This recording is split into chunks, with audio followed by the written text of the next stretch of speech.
Ano, masahe mo ako? Sakit ang likod ko. Sige, ano ba masakit sa'yo? Sige, upo ka. Sakit. Ano ba to? Langis? Kasi po yan. Eh, hindi naman tatalab sa'yo to. Tatalab yan kasi mainit yan. Walang talab to. Alam ko ang tamang at magandang pinakamalupit na tatalab sa'yo. Ano ba masakit? Likod ko ito. Sumpong ito. Namamaga ba? Oo nga, namamaga. Oo ka mo. Oo. Ano, saan na masakit?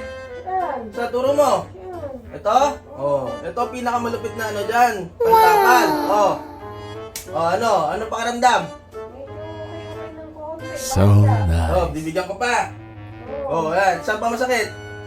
Ano? Oh, yan. Oh, di ba? Ano pakiramdam? So nice. Oh, lalagyan pa natin. Oh, oh. Ano pa? Masakit pa? Oh, ilalagay ko na lahat. Oh. Ano pa? Medyo nawawala yung sakit ah. Oh, di ba sabi ko sa'yo yung pinakamalupit na ano na pantapal sa mga sakit-sakit ng katawan ng babae. Oh. Nawawala yung sakit? Oo, Wow. nawawala. Oh, yan ang pinaka mabisa. Oh. Ano kung pagtabal yan? Oh, tignan mo, yan ko pa kinuha ko pa yan sa sa tuktok ng bundok ng Mac-Apo. Wow. Yan pinakamabisa. Oo nga. Kaya pala nawawala. Mabisa nga. Mabisa pala ito sa sakit ng mga katawan. Oh, di ba? Oh, sa ulo. Ayan oh. Ayan oh. Oh, yeah. Walang sakit ang ulo. Oh, wala? Oh, ano pa masakit? Wala na? Okay na. Okay ka na? Magaling na? Oh, Wala na.